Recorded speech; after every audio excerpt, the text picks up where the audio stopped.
માટે, એક ઈશ્વરને મેળવવા માટે, ઈશ્વરના એક સદગુરુના શબ્દ ઉપર બાપુ પોતાના દેહના સમર્પણ કરી નાખ્યા, પોતાના દીકરા બાપુ વધેરી નાખ્યા. વિચાર તો કરો, એક ગાંડી ગીરી એમ કહેવાય આલીસર બોલે ધર્મનો નાખેરમાં એક આહીરનો દીકરો જૂનાગઢનો રાજ રાખવા હાટુ બાપુ પોતાના દીકરા હોમી દેખ્યા. રાજ દરબારનો અને આહીરનો દીકરો પોતાના દીકરાનું સમર્પણ આપી દે બાપુ, કેવડી મોટી વાત કહેવાય. આપણે ઘર લઈને બેઠા હોય, કોઈ અભ્યાગત આવે, કોઈ સાધુ આવે, કોઈ માગણ આવે, જો બટકું રોટલો ન દે એ કીધું બાપુ જિંદગીમાં આવ્યા તો શું, ન આવ્યા તો શું, કાંઈ છે નહીં. બાકી એકથી ઉપાડી જવાનો એમાં કોઈની લાગો કે પૈસા કોઈના હલવાના નથી. એક વડલો હતો ને, વડલાની માથે એક પોપટ રહેતો હતો. પોપટ માય કાંગડા જેવો પોપટ, બિચારો રોગી નાનું એવું પોપટનું બચ્ચું રહેતું. એટલામાં ફરે, એ વડના ટેટા ખાય ને એ વડની આજુબાજુ બસ એટલું ઉડી શકે, બહુ આજુબાજુ બહુ જઈ ન શકે. યમના દૂત રોજ અહીંયાથી નીકળે, ગમે એનો જીવ લેવા જવું એટલે યમના દૂતો અહીંયાથી નીકળે અને આ પોપટના બચ્ચા સામું જોઈને દાંત કાઢે અને પોપટનું બચ્ચું ગભરાય. કારણ કે મોત કોને ગમે? એને એમ કે હારા યમના દૂત છે, આ મને મારા સામું દાંત કાઢે, આ મને લઈ જાઓ. અમુક સમય થયો એટલે ગરુડ રાજા અહીંયાથી નીકળ્યા, પક્ષીઓનો રાજા ગરુડ. એટલે ગરુડ અહીંયાથી નીકળ્યો એટલે પોપટે કીધું કે મહારાજ ઉભા રહો, મારે એક ફરિયાદ કરવી છે. શું છે? એ કે આ યમના દૂતો રોજ અહીંથી નીકળે છે ને, મારા સામું જોઈને દાંત કાઢે, મને બીક બહુ લાગે છે, મને વહેલો મોડો લઈ જાય, એમને જરા સમજાવો ને. મેં ક્યારે એનું મોઢું કર્યું છે? એ કે એને સમજાવવા ન જવાય, રસ્તો છે અહીં તો બધા નીકળે. એક કામ કર, તું મારી પીઠમાંથી લઈ જાઉં, તને હિમાલયના ખોપરા ઉપર લઈ જઈને બેહાડી દઉં. તું મારી પીઠ ઉપર બેસી જા અને હિમાલયના ખોપરામાં મૂકી આવું તને. અહીં ભલે નીકળે નીકળતા દાંત કાઢતા. એટલે એ બેહી ગયો પીઠમાંથી અને હિમાલયના ખોપરામાંથી ગયો ભાઈ, ત્યાં મૂકી અને વળ્યો. અને ઈ ગરુડ રાજા ત્યાં આવ્યા, ઈ વડલે આવ્યા અને બાપુ યમના દૂત ત્યાંથી નીકળ્યા. એટલે યમના દૂતને ગરુડજી કહે છે, પેલા તમે હું ઓલા રોજ અહીંથી નીકળો છો અને ઓલા પોપટના બચ્ચાને કે હેરાન કરો, દાંત કાઢો છો, એટલે તમે યમના દૂત છો અને તમારાથી દીવે છે, તમારે આવું ન કરવું જોઈએ. એટલે યમના દૂતે કીધું, ભાઈ અમારો એવો કોઈ ઈરાદો નથી, પણ અમે દાંત કાઢતા હતા એનું કારણ બીજું હતું. કે શું હતું? એ કે અમે રોજ અહીંથી નીકળતા ને એટલે પોપટને અમે જોતા, એટલે અમને એવું થયું કે આનું મોત કેવી રીતનું છે અમારે જોવું છે. એટલે અમે જોવા એનું ખાતું ખોલ્યું ને, એટલે ખાતું ખોલ્યું એમાં અમે જોયું કે 3 દી પછી આ પોપટનું મૃત્યુ છે અને આનું મૃત્યુ હિમાલયના ખોપરા ઉપરથી અમારે એને લેવા જવાનો છે. અમે દાંત એના કાઢતા હતા કે આના આ વડલો ફરીને માંડ આટલું ઉડી શકે છે, હિમાલયના ખોપરેથી 1 મહિનો ઉડે તો પતિ કે એવું છે. હિમાલયના ખોપરામાંથી તમારે લેવા જવાનો છે કે હા, તો અહીંયા તું મૂકીને આવ્યો કે તો ગયો. એટલે જ્યાં ઠેકાણું છે ને અહીંયા મૂકવા વાળા આપણને મળી જાય છે, લઈ જવાનો જે વાત બાકી છે. પણ બાપુ ભજન જ તમારી ભેગું આવશે, બાકી આ દુનિયામાં જેટલું દેખાય એટલું બધું નાશવંત છે, કાંઈ ભેગું આવવાનું નથી. સત્ય બાપુ એને છે. એટલા માટે જ મહાપુરુષે કીધું છે કે તમે જુઓ કેટલા ને આપણે દાખલા દઈએ. હરિશ્ચંદ્ર બાપુ અયોધ્યાનો મહારાજા બજારમાં રીંગણા વેચીને બૈરું વેચી દીધું. બાપુ કેવડી મોટી બાપુ એક સદગુરુ માથે એક શબ્દ ઉપર કેટલો ભરોસો છે. અયોધ્યાની મહારાણી અને તેની દુનિયા એમના માથે કઈ નહીં વિતાડી હોય તો અત્યારે બધા ગાણા ગાય. હમણાં મેં કીધું એમ ભાઈ કૃષ્ણનું ભજન ગાયું તો અત્યારે બધા પુણ્યનું ફરે છે, બાકી આવ્યો તેથી કોઈ આતરો આશરો નથી. એક નંદ બાબા બાપુ હાઈનો દીકરો મરદનો ફાટ્યો જેને કહેવાય, એને કીધું કે હવે કાલ જે થવું એ થાય, પણ વી આવો બાપુ ઝૂંપડી વાળાએ આવકાર આપ્યો. એવો દાખલો બાપુ જુનાગઢ રાજાનો દીકરો નવગઢ અને જેથી રાજ પલટો થયો તેથી બાપુ વાયલા બાણેથી દીકરાને કાઢીને વાલભાઈ નામની વડાવીને આગળ કીધું મારો જીભનો માનેલ ભાઈ આલીદર બોલીદર દેવાય ગોદલ એના ઘરે પુકારી દે, બાકી મારું જે થવું હોય થાય. નવગઢની માં બાપુ એને દીકરાને હોપી અને એ રાજમાં વહી ગઈ. પછી એનું ગમે એ થયું હોય અને વાલભાઈ બાપુ દીકરાને લઈને નીકળી છે. સોલંકી દુશ્મનો બાપુ આમ ફરતો પેરો ગોઠવાઈ ગયો, ચકડો ન ફરકે. ખબર હતી કે આને એક દીકરો છે, દીકરાનું પૂરું કરી નાખીએ એટલે જુનાગઢનું પૂરું થઈ જાય. વાલભાઈ બાપુ લઈને નીકળી અને એમાં ભીમડો રખેયાર બાપુ બજાર વાળવા વાળો હુંડલો લઈને નીકળ્યો અને વાલભાઈએ કીધું કે ભાઈ ભીમડા, કે હા, કે તું એમ માનતો હોઈશ કે આ કપડાનો ડૂચો છે, પણ કપડાનો ડૂચો નથી, આમાં જુનાગઢનો રાજા છે, જુનાગઢનો દીવો છે. હું તને એક ભલામણ કરું કે તારા હુંડલામાં મૂકી દે ને આને, અને આલી તારે બોલી તારે દેવાય બોદલના ઘરે જો પુગાડી દે ને બાપ, તારા હુંડલા કોઈ નહીં તપાસે. બાકી મારી કોઈ તપાસ કરશે ને તો આ દીકરા જેવું નહીં. વિચાર તો કરો, અમારા દરબારું હાટું થઈ અને બીજા સમાજે, હું તો સલામ કરું છું મારા રામ વાલભાઈને, એ ભીમડાને અને દેવાય બોદલને બાપુ, એનો પોતાનો એકનો એક દીકરો અમારા જુનાગઢના રાજમાંથી પછી એને કદાચ આપ્યું હોય, કંઈક ન આપ્યું એ અમને કાંઈ ખબર નથી, પણ બાપુ રાજ તો અમારે કરવાનું હતું. એમને હું કામ દીકરા હોમી દેવા પડે? કેટલી રાજની ભક્તિ છે આમના, કેટલી એમની નિખાલસતા છે, કેટલી એમની ઉદારતા છે. ભીમડાને આટલી વાત કરી, કાંઈ વાંધો નહીં, લાઈ બેન અમારી માથે તો હુંડલા જ હોય ને, અમારે શું બીજું હોય. હુંડલો માથે લઈને બાપુ એ નીકળ્યો ત્યાંથી. ઈશ્વરને પ્રાર્થના કરતો, મારા બાપ, હું તો એક નાનો માણસ છું, મારી શું હેસિયત હતી, પણ તું આબરૂ રાખતો રહે એવું છે. અને ત્યાંથી વાલભાઈને કહે છે કે હું પૂછું તો હું અહીંયા ઝાપે ઊભો છું, તું પહોંચતો તું આવજે. અને વાલભાઈ કે છે હું વાદળ બની, જોગણ બની, વિયોગણ બની અને હું અહીંયા આલીદર બોલીદરના પાદરમાં પૂગી જઈશ. મારા બાપ, તું એક આ દીકરાને જો અહીંયા સુધી પુગાડી દે તો આપણું કામ થઈ જાય. અને વાલભાઈ બાપુ અહીંયા પૂગીને ઝાપે પૂગીને રાહ જોવે છે ભીમડાની. અને એ ભીમડો દેખાડો, માથે હુંડલો છે, ડગુમગુ હાલ્યો, ક્યાં જુનાગઢ અને ક્યાં બાપુ નાગેર આલીઘરના પાદર સુધી હાલી ગયો. તેથી આવડા દુશ્મનોનું બાપુ વજન લઈને તમે વિચાર કરજો કેટલી એની ખુમારી છે. અને આમ જ્યાં ભીમડાને જોયો ને બાપુ, એ વાલભાઈની સાથી મંડી ફાટવા, મારો વિહામો આવ્યો, મારો બાપ આવ્યો, મારો વીર આવ્યો. એ હુંડલો લઈ અને વાલભાઈને કહે છે કે આમાં જે હોય મેં કાંઈ જોયું નથી, તે જેવો હોય પણ એવું હું આ તને હોપી દઉં, સંભાળી લે તારો હુંડલો.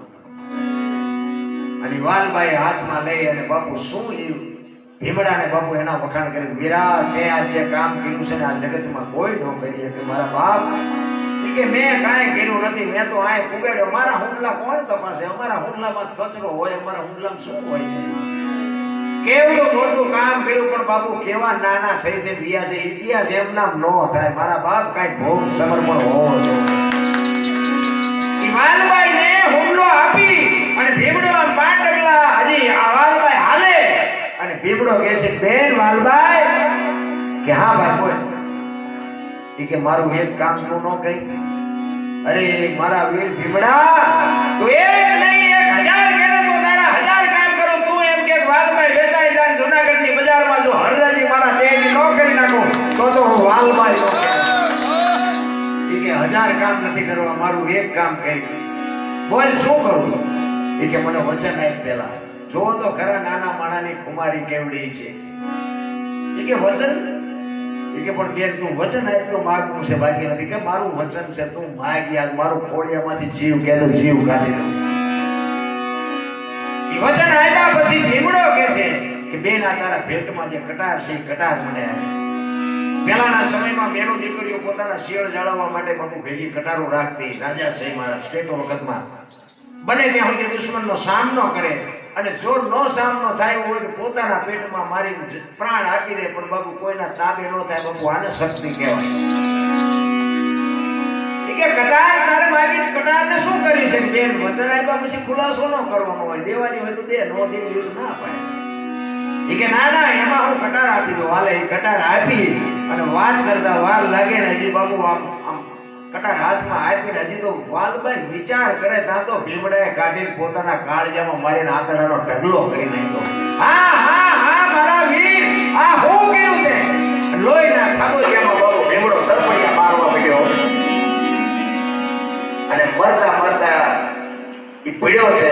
વાલભાઈ કહે છે પણ મારા શું કર્યું? એ કે બેન, અમારા પેટ છેડકા હોય, અમારા પેટ નાના હોય, કદાચ આવડી મોટી વાત મારા પેટમાં ન રહે, જૂનાગઢનો દીવો ઓળે જાય તો કાળો ડાઘ થઈ જાય. મારા બાપ એટલા માટે તમે વિચાર તો કરો, કેવડી આની આહુતિ કહેવાય, કેવડું સમર્પણ કહેવાય. અને ઈ વાલભાઈ બાપુ દેવાય ગોદરને દીકરો હોપી અને ઈ વિચાર કરે જીભની માનેલી ખાલી બેન હતી એની. આ દરબારના મહારાણી હતા ને, એ દેવાય ગોદરની ખાલી જીભની માનેલી બેન, બેની મુલાકાત નહોતી થઈ, પણ બાપુ એને ખાલી જીભની માનેલી બેન કરેલી. અને પછી દેવાય ગોદર પોતાના રૂમે જાય અને પોતાના આયરાણી એક દીકરો અને એક દીકરીને ધવરાવે છે. ત્યાં જઈને દેવાય ગોદર કહે છે કે આયરાણી દીકરીને એક બાજુ કાઢીને આ દીકરાને લ્યો ધવરાવો. આયરાણી વિચાર કરે કે આવડું નાનું એવું સંતાન ક્યાંથી ઉપાડીએ?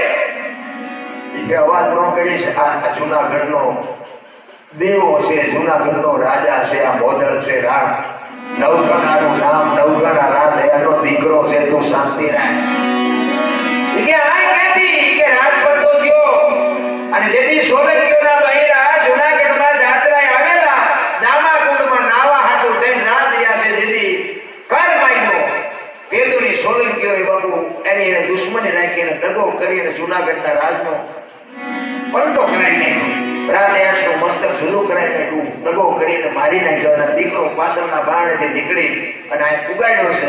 હવે આને ઉછેરવાનો આપણે કાંઈ વાંધો નહીં, જાઓ. ઈ કે પણ તને ખબર નથી કે દુશ્મનોની ડમરી ઉડે છે ભાઈ. કાંઈ કદાચ કોક કે તેથી અહીંયા આવશે. અને પછી બાબુ આ ભારતની આર્ય નારી આહિરાણી કહે છે કે આશીર્વાદ આપ્યા પછી ક્યાં ક્યાં ફેફે ન કરવાનું હોય, તો મોરને ઠંડા રખવાળા તમે તમારું કામ કરો, જાઓ. એવી બાબુ જોગમાયેલી હોય છે. અને તેથી દુશ્મનો આવ્યા અને દુશ્મનો બાબુ ચોરે આખો ડાયરો ભેગો કરીને કહે છે કે અમે એવું સાંભળ્યું છે કે દેવાય ગોદરના અહીંયા રાત નવઘણ ઉછરે છે. આ એટલા ડાયરો આખો બેઠો છે, પણ બધા કહે છે ભાઈ અમને ખબર નથી કે હાચું બોલો, નકરા ચામડી ઉકેલી નાખી સોલંકીઓ કે. પણ બાપુ ગમે એવો દાબ દીધો ને, પણ આહિરના દીકરાને ફરક કાંઈ ન થયો. ઈ કે દેવાય ગોદરને બોલાવો. દેવાય ગોદરને બોલાવ્યા અને કીધું કે અમે સાંભળ્યું છે કે તમારા ઘરે નવઘણ મોટો થાય છે. કે હા મોટો થાય. અને બધા આહિરનો ડાયરો હતો એને તો ઘરે તારી ભલે તારી દેવાય ગોદરના પેટમાં આવું પાપ પેઠું આશીર્વાદ આપીને હવે એમ અત્યારે એમ કહે છે મારા ઘરે છે. ઈ કે શું કામ તમે અમારી દુશ્મની વાળી અમારા દુશ્મનને તમે શું કામ ઉછેર્યો? ઈ કે ઉછેર્યો કરે નથી, કેદમાં છે, મારે મોટો કરીને તમને જ દેવાનો. ઈ કે તો બોલો. ઈ કે બે જણા મોકલો, હું ચિઠ્ઠી આપું, ચિઠ્ઠી લઈ અને આયરાણીને કહેજો દીકરો તૈયાર કરીને મોકલી દે. એ ચિઠ્ઠી લખી કે આપણા ઘરે જે નવઘણ ઉછેરીને મોટો થાય છે એ આવેલ ભાઈઓ હારે મોકલી દીધો. અને નીચે લખ્યું કે રાહ રાખીને વાત કરજો. આ સોરઠી ભાષામાં બાપુ આ સોલંકીઓને ખબર ન પડી કે રાહ રાખીને વાત કરજો, એમાં એમને ખબર ન પડી. અને ચિઠ્ઠી લઈ અને અહીંયા ગયા અને આયરાણીને આપ્યા. ચિઠ્ઠી આપી, એ ચિઠ્ઠી વાંચી નીચે વાંચ્યું ને કે રાહ રાખીને વાત કરજો, એટલે આખી વાત સમજી કે બાપુ યાર. અને એનો દીકરો એક દીકરો બાપુ ઉભો અને નવરાવી ધોરાવી કોનાના ઘરેણા પહેરાવી નવા કપડા પહેરાવી આંખમાં મેં સાજી અને દીકરાને કહે છે કે બેટા તારા બાપુ બોલાવે છે, આવડા અમને હારે બોલ્યો. અને દીકરાને ફાંકી દીધો. બાપુ કેવું ચિત્ર છે, તમે આંકડા તો કાઢો, આજ આપણે વાત કરી તાર રૂવાડા ખડા થઈ જાય. તેથી કેવું ચિત્ર બન્યું છે ઈ નાગેર. અને જનેતાએ બાપુ આવડાને કેવા પીધા છે તમે વિચાર તો કરો. હગી જનેતા એકનો એક દીકરો દુશ્મનના હાથમાં હોપી દીધો છે, તેથી એના હૈયા ઉપર બાપુ શું વીતી છે દીકરીમાં. અને આવજે ઉગા આવજે ઉગા આવજે ઉગા ડેલી ઉભી ઉભી જગત જનની જોગ માયા બાપુ હાથ કરી દીધી અને ઉગાન લઈને દુશ્મનો વ્યા ગયા. એ ચોરે લાવી અને નાળીને વધેરી દીકરાને વધેરી નાખી. પણ દેવાય ગોદરને બાપુ મોઢા ઉપર રેખા નહોતી બદલાની. આમ દીકરાને લઈને આવ્યા ને અને દેવાય ગોદરને બાપુ કહું મળી તૂટવા, વાહ આયરાણી વાહ, આજે તારો પ્રાણ મોકલી દીધો મારા બાપ. મને આજ ખબર પડી કે મારું અડધું અંગ આજ મને ભગવાને મારું ઠેકાણું જોઈ મને આપ્યું. અને દીકરાને બાપુ અને એ દીકરાને જોયો ને આખો ડાયરો હકા થઈ ગયો ઘરે તારી ભલે થાય આ તો એનો પોતાનો દીકરો છે ડાયરો આખો વાઢ્યો હોય તો લોહી નો નીકળે એવા દીકરાને વધેરી નાખ્યો પછી પાછું મૂકે દુશ્મનોને કીધું કે આ દેવાય ગોદર તો પાણા જેવો છે આ એનો દીકરો હશે જૂનાગઢનો નો હોય નકર તો આંખ પર આવું ન પડી જાય તો કે હવે હું કરું કે એની સનેતાને બોલાવો એની માને બોલાવો જો એનો દીકરો હોય એનું માથું કાપેલું એના માથે પગ મૂકીને જોઈ સનેતા વહી જાય માનજો કે એમ તો નથી જો આવડું પડે તો માનજો કે એનું છે એ આયરાને બોલાવીને કહે છે કે તમારો દીકરો છે કે ના તો કે આના આંખ ઉપર પગ મૂકીને તું નીકળી જા બાપુ સનેતા કેવી થઈ ગઈ છે તમે વિચાર તો કરો કાટે પીઠ પાણા જેવી સનેતા તેથી અખિલ બ્રહ્માંડના માલિકને કહેતી હોય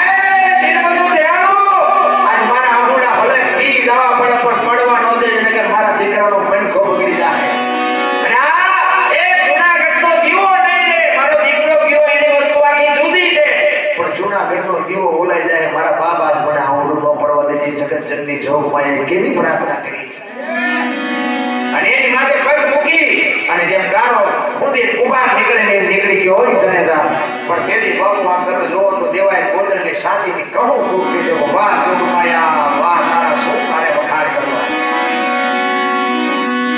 પછી એ બધું પતી ગયું દુશ્મનો વિયાઈ ગયા આપણે જૂનાગઢનું પૂરું કરી નાખ્યું પછી જ્યાં હોય દેવાય ગોદર મોટો માણા હતો પટેલ હતો 5-25 ગામમાં પૂજાય એવો માણા હતો ફરતા ગામમાં આહીરોના ડાયરામાં બાપુ દેવાય ગોદર નો હોય તો આવતી કામ અધૂરા રહે એવડો મોટો માણા કોઈ પણ પ્રસંગ હોય એટલે બધા પ્રસંગમાં દેવાય ગોદરની હાજરી હોય અને દેવાય ગોદરની હાજરી હોય ને એટલે પછી અહીંયા આવડી આ જ વાત થાય ગમે આ માણસો ભેગા થયા લગ્ન પ્રસંગ હોય કાંડ મોકાંડ હોય કોઈ પણ પ્રસંગ હોય એટલે આ જ વાત થાય અને બધાને એ બધું કે દેવાય ગોદરે નવગણને ફાંકી દીધો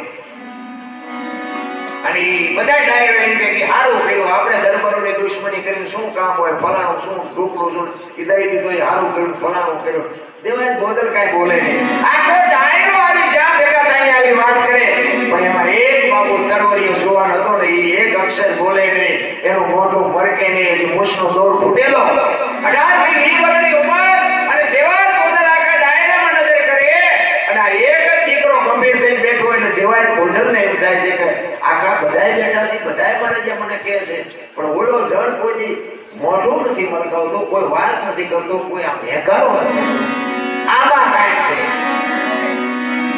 અને ઈ કઈ લગન પ્રસંગનો સમય અને ઈ બધો ડાયરો જમવા ઉઠ્યો એટલે ઈ જે દીકરો હતો ને એને કીધું કે મારે જમવાનો ટાઈમ નથી મારે કામ છે એમ કઈ ઘોડી ઉપર બેસી નીકળી ગયો અને દેવાય ગોદરને કીધું એ ગરદનીને પર મારે ઉતાવળ છે હું જાઉં છું ઘોડા ઉપર ચડીને એને માએ ઘોડી કરી હો અને શિવાને જઈને દીકરાને ભેગો થઈ કીધું કે જુવાન ઉપર મારે તારું કામ છે એ કે પણ મારે ઉતાવળ છે કે ઉતાવળ હવે મારા બાપ મારે બીજું કાંઈ કામ નથી ખાલી 2 મિનિટ તું ઘોડેથી હેઠો ઉતરી પછી દેવાય ગોદર કહે છે કે જ્યાં ડાયરો ભેગો થાય તું હોયશો હું હોયશો આખો ડાયરો આવી બધી વાતો કરે એમાં તું કાંઈ વાત નથી કરતો મોઢું નથી મરકાવતો તને તકલીફ શું છે તને મનમાં શું છે પેટમાં શું છે કે ના એવું મને કઈ નથી કે ના હાથે હાથો નો કહેતો તને મોરલી ધરના સોગન છે તને વાત તો કઈ પેટમાં પડી જ છે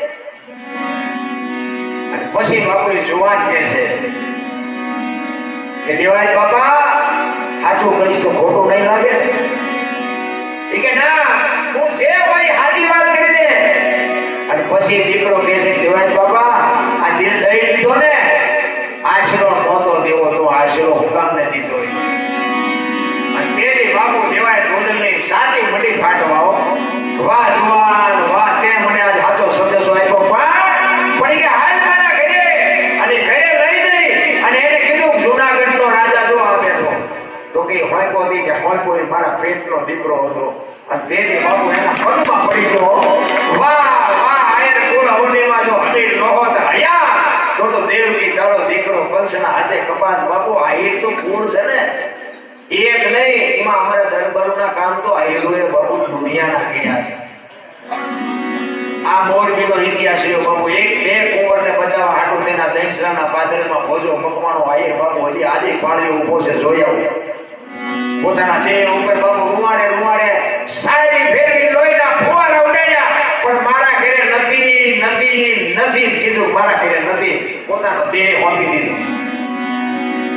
ભાવનગરના અને પાલિતાણાના દરબારનો ડખો હતો. દીદી ભીમો કરણીયો બાપુ અહીંયા તલવાર લઈને ઊભો થયો તો બાપુ બેહી જાઓ, નકર આ કાળિકા જો લબરકો લેજે ને તો ફરી નવો આ લાખ ધરાણીઓ પકડી પડશે. દીદી ભાવનગરની આપ્યું બાપુ એ ભીમા કરણીયાએ રાખી. આઈને બાપુ ઘણા કામ કર્યા.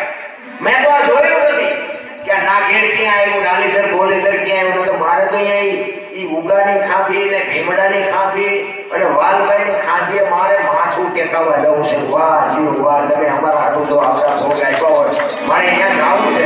પણ હવે ક્યાં આવ્યું એ જ મને ખબર નથી. નાહિર મારો એવો કોઈ મિત્ર નથી. બાકી મારી ઈચ્છા છે, ઈશ્વર મને પૂરી કરશે. પણ સમય આવે બધું થાય એટલે હવે બાપુ આવ્યો છે, ભાવનો ટાઈમ થઈ ગયો છે. એટલે હવે બાપુને વિનંતી કરવું એ શબ્દોને લઈને બાપુ આવે છે. બધા શાંતિથી સાંભળ્યો બદલ બધાનો ખૂબ ખૂબ આભાર. કઈ ભૂલચૂક થયેલું માફ કરજો. જય માતાજી, જય શિયાળા. એક જોરદાર જય બોલો. તમે જય નથી કોઈ બોલતા નહીં, હું બોલવા પડે. બલરામદેવજી મહારાજ